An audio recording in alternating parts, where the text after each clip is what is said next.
ETF index mutual funds నేర్చుకుని stock మార్కెట్లో రాణించాలనుకుంటున్నారా? వెంటనే ఈ నెంబర్కి కాల్ చేయండి. నమస్కారం. కార్తీక పురాణం రెండో రోజు పారాయణలోకి వచ్చాం. ఈ రోజుని భగినీహస్త భోజనంగా చెప్తారు, యమద్వితీయ అంటారు. కార్తీకంలో రెండో రోజు.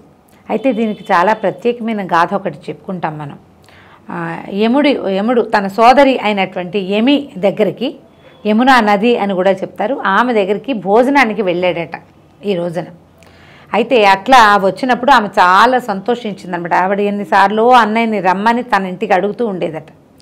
ఏనాడు ఆయన వెళ్ళలేకపోయాడు. ఆయనకి పనిలో తీరిక లేదనమాట. పాపుల లెక్క చూసుకోవటమే యమధర్మరాజు పని కదా. అయితే ఆయన ఉన్న క్రియాకలాపాల్లో చాలా కష్టపడి ఎప్పుడో ఒకసారి ఆయన వెళ్ళగలిగాడనమాట. ఆ వెళ్ళగలిగిన రోజుని ఆమె ఇది జ్ఞాపకం పెట్టుకొని ఈ రోజును ఇలా ప్రత్యేకమైన దివసంగా చేయమని అడిగింది. ఆమె అడిగిన తర్వాత ఈ రోజుని యమద్వితీయగా అక్క చెల్లెళ్ళు అన్నదమ్ములకి భోజనం పెట్టే రోజుగా భగినీహస్త భోజనం అని మనకి క్యాలెండర్లో ప్రత్యేకంగా కనిపిస్తుంది. భాయ్దూజ్ అంటారు హిందీ వాళ్ళు. రెండో రోజు అనమాట, కార్తీకంలోని రెండో రోజు. ఈ రోజున అన్నదమ్ములకి లేదా కజిన్స్, బ్రదర్స్ ఎవరైనా సరే వీళ్ళెవరికైనా కూడా తమ చేతితోటి వంట చేసి ఆడపడుచులు కనుక భోజనం పెడితే వీళ్ళకి యమదంశల నుంచి వాళ్ళు తప్పించుకుంటారని, అన్నదమ్ముల ఆయుష్ పెరుగుతుందని చెప్తారు. అలాంటి అన్నదమ్ముడి ఆయుష్ పెరిగినటువంటి అన్నదమ్ముడి ఆశీస్సు తీసుకున్నటువంటి చెల్లెళ్ళకి పసుపు కుంకుమలు కలకాలం ఉంటాయని చెప్తారు. వీలైన వాళ్ళు తమ అన్నయ్యనో తమ్ముడినో రాత్రికి పొద్దునేనో మధ్యాహ్నం భోజనానికైనా పిలిచి భోజనం పెట్టి అన్నయ్యకి తాంబూలం ఇచ్చి నమస్కారం చేసి అక్షింతలు వేయించుకోవాలని చెప్తారు. అయితే ఈ రెండో రోజు పారాయణలోకి వెళ్దాం. వశిష్ఠ మహర్షి జనక మహారాజుకి కార్తీక పురాణాన్ని వివరిస్తూ కార్తీకంలో ప్రత్యేకంగా చెప్పబడేటువంటి సోమవార వ్రత మహత్యాన్ని గురించి చెప్తున్నారు.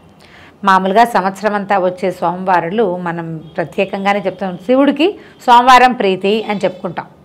ప్రతి దేవాలయంలోనూ సోమవారం నాడు విశేషంగా అర్చనలు జరుగుతుంటాయి. సోమవారం శివాలయంలో అర్చన, సోమవారం నాడు అభిషేకం చేయటం. ఈ కార్తీకంలో వచ్చే 4 సోమవారాలు చాలా విశేషమైనవి. కార్తీక సోమవారం నాడు చేసేటువంటి అసలు మనకు తెలియకుండా చేసిన పుణ్యకార్యమైనా కూడా విపరీతమైన ఫలితాన్ని ఇస్తుందట. ఆ వ్రత మహత్యాన్ని తెలిపే కథని చెప్తున్నారు. కార్తీక మాసంలో సోమవార వ్రతం చేయటం వలన శివ సాయుధ్యాన్ని పొందుతారు. ఉపవసించవలసిన రోజులలో తనకి వీలైనా చేయగలిగిన విధంగా రాత్రిపూట మాత్రమే భుజించటము, ఎవరిని ఏది అడగకుండా అయాచితంగా లభించిన దాన్ని మాత్రమే తినడము, దాన ధర్మాలు చేయటము అనే పనులని విధిగా చేయాలి. అంటే కార్తీక మాసం సోమవారం నాడు పగలు భోజనము చేయరాదు. మొదటిది ఆ రకమైన ఉపవాసం చేయాలి. చుక్కల్ని చూశాక అప్పుడు ఒకసారి మళ్ళీ శివారాధన చేసుకుని, ప్రదోష వేళలో శివారాధన, కుదిరితే దేవాలయ దర్శనం, ఇంట్లో దీపారాధన చేసుకోవటం, వాకిలిలో దీపాలు ఉంచటం, ఇలాంటివి చేసుకుని అప్పుడు భోజనం చేయాలి. ఇది విధి. దాంతోపాటుగా ఎవరిని ఏది అడగకుండా అయాచితంగా లభించిన దాన్ని మాత్రమే, ఎవరన్నా బాబు ప్రసాదం తీసుకోండి అంటే చేయి పట్టి తీసుకోవటం, అది కూడా అద్భుతమైన ఫలితాన్ని ఇస్తుంది. దాన ధర్మాలు చేయటం, ఎవరికైనా దానం చేయటం, ఏదైనా సరే, ఈ వస్తువు అని కాదు, అలా నియమం ఏమీ లేదు. సోమవారం నాడు చేసేటువంటిది, అది కూడా కార్తీక సోమవారాల్లో చేసేది విశేషమైన ఫలితాన్ని ఇస్తుంది. ఒకానొకప్పుడు కాశీక్షేత్రంలో పరమనిష్టాగరిష్ఠుడైన ఒక సద్బ్రాహ్మణుడు ఉండేవాడు.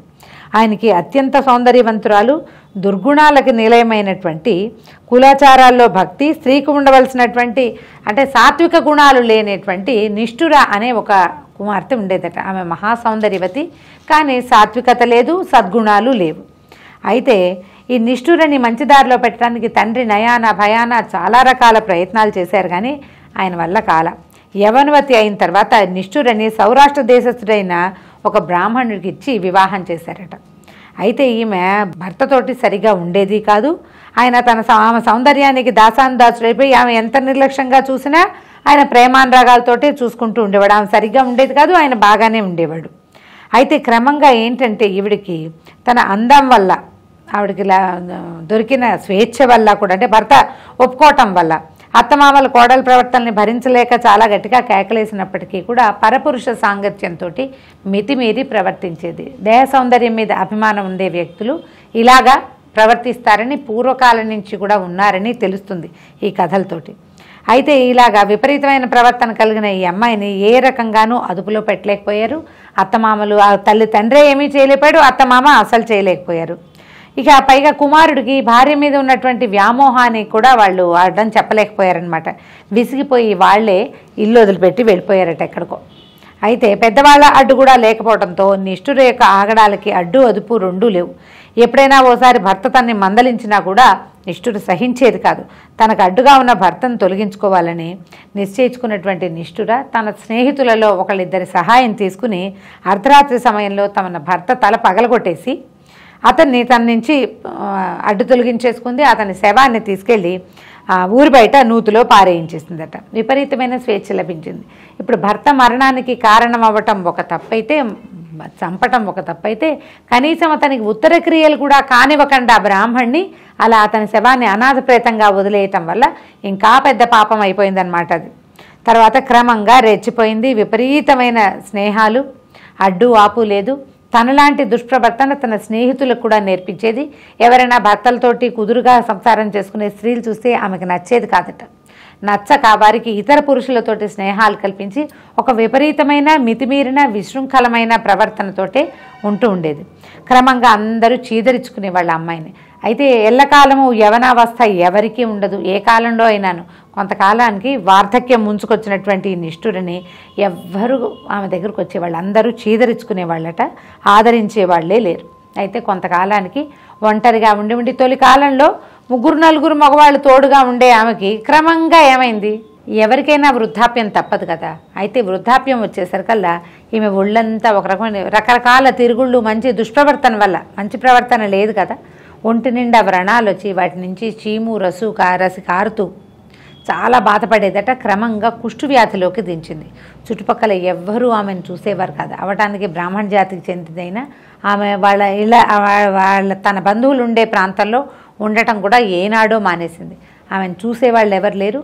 ఒంటరిగా ఉండి ఎన్నో రకాల బాధలు పడి ఈ కుష్టు వ్యాధితోటి తీసుకుని చివరికి ఎప్పుడో మరణించింది. మరణించిన తర్వాత కూడా ఆమె ప్రేతానికి సంస్కారం సరిగా జరగనే లేదు. జరగవలసిన క్రియలేవీ లేవు. ఆమె భర్తకి ఏం చేసిందో అంతకంటే అధ్వాన స్థితిలోనే ఈమె మరణించింది. ఈ మరణించిన తర్వాత యమభటులు వచ్చి నిష్ఠురిని యమలోకానికి తీసుకెళ్లారు. ఆమెను చూసిన యమధర్మరాజు చిత్రగుప్తుని ఆదేశించాట. ఈమె చేసిన పాపకార్యాలు ఏమిటి, పుణ్యకార్యాలు ఏమిటి ఈవిడికి శిక్షలంటే ఆమెకి లభించినన్ని శిక్షలు అప్పటి వరకు ఏ స్త్రీకి నరకంలో పడలేదట. అన్ని శిక్షలు వేశారు. ఆమె ఎర్రగా కాల్చిన ఇనప వాటితోటి, ఇనప యమనాల చువ్వలతోటి, మళ్ళీ చెప్తాను, ఎర్రగా కాల్చిన ఇనప చువ్వలతోటి వాతలు పెట్టారట. కుంభీపాకం అనే నరకంలో వేశారు. రకరకాల జంతువులు పురుగులతోటి కుట్టించి జంతువులతోటి తొక్కించారట. ఎన్ని రకాల శిక్షలు వేశారో. ఇన్ని శిక్షలు వేసిన తర్వాత కూడా భూమి మీద అనేక జన్మలు, అంటే దౌర్భాగ్యపు జన్మలే జన్మించి చివరికి ఒక కుక్కగా జన్మించిందట. ఇక ఆ జన్మలు ఏంటంటే కుక్కకి, వీధి కుక్కకి ఏం దొరుకుతుంది ఆహారం, ఇప్పట్లాగా కుక్కల్ని పెంచుకునే రోజులు కావవి. ఎన్నో జన్మలు కుక్క జన్మలు ఎత్తిన తర్వాత ఒకసారి కుక్క జన్మలో ఆమె చివరి జన్మ అన్నమాట అది. నిష్ఠుర ఆకలితోటి కరకరలాడిపోతూ నకనకలాడుతూ ఆహారం కోసం అన్ని చోట్ల అల్లాడుతూ తిరుగుతోందట. అది కార్తీక మాసం అవటంతో దేవాలయాల్లో అన్ని చోట్ల కూడా ఉపవాసం చేసి బలియన్నాలు వేసే విధానం నడుస్తుందన్నమాట. ప్రతి దేవాలయంలోనూ దర్శనం చేసుకున్న వాళ్ళు బలి కోసం కొంత ఆహారాన్ని దేవాలయం బయట విడిచిపెట్టి ఆ తర్వాత ఇళ్ళకి వెళ్ళి భోజనాలు చేసే పద్ధతి ఉంది అప్పుడు. అయితే ఇలా జరుగుతుంటే కార్తీక సోమవారం కనుక ఆనాడు ఒక విప్రుడు పగలంతా ఉపవాసం ఉండి కార్తీక సోమవార వ్రతం చేసుకుని పూజ చేసుకుని ఆ ప్రసాదాన్ని ఆరు బయట పెట్టి నక్షత్ర దర్శనం చేసుకుంటున్నాడు. ఇంకా ఆయన భుజించల, పూజ అయ్యింది, ప్రసాదం పట్టుకొచ్చి బలి అంటారు, బలి అన్నము అంటారు.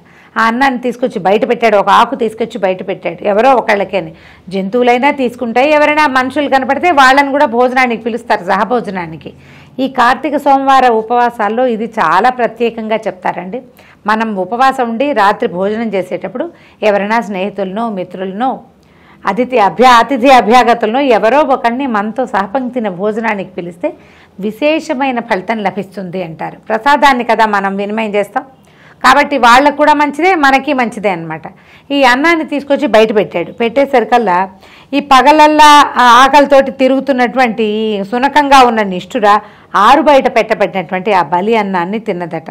అయితే పగలల్లా ఉపవాసం ఉండి దానికి తిండి దొరకల పొద్దుటి నుంచి తెల్లవారిన దగ్గర నుంచి రాత్రి చీకటి పడిన తర్వాత శివప్రసాదమైన ఈ బల్యన్నాన్ని తినేసరికల్లా ఆ కుక్కగా ఉన్నటువంటి ఆ నిష్ఠురకి పూర్వజన్మ స్మృతి కలిగిందట.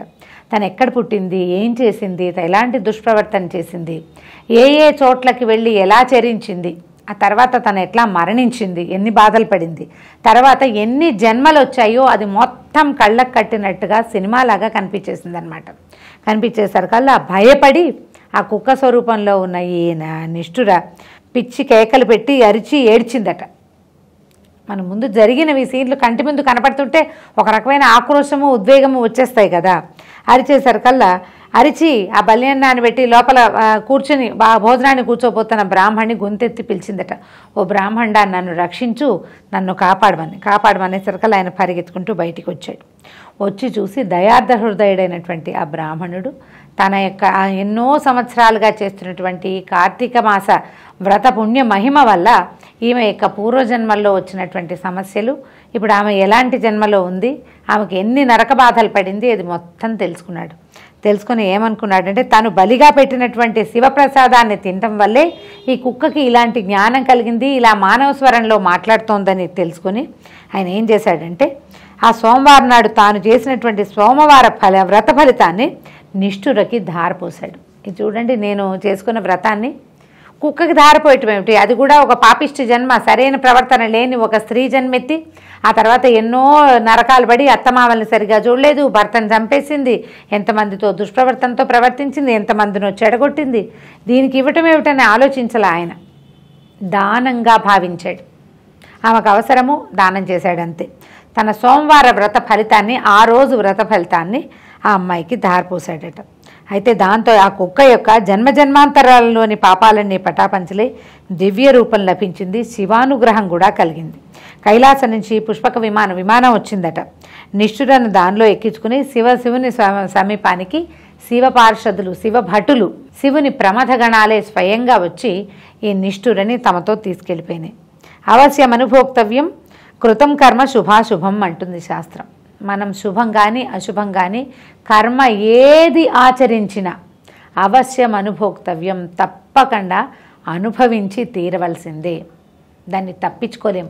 కర్మ దుర్విపాకాన్ని తప్పించుకోవటము భగవంతుడికి కూడా సాధ్యం కాదు.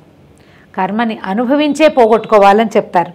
మనం చేసిన మంచి చెడుల ఫలితాన్ని ఆయా మంచి చెడుల రూపంలో తప్పకుండా అనుభవించాల్సిందే. సమస్త దోష పరిహారమైనటువంటి ఈ సోమవార వ్రత మహాత్యాన్ని విన్న వాళ్ళకి, చదివిన వాళ్ళకి కూడా కైలాస ప్రాప్తి తప్పకుండా లభిస్తుందట.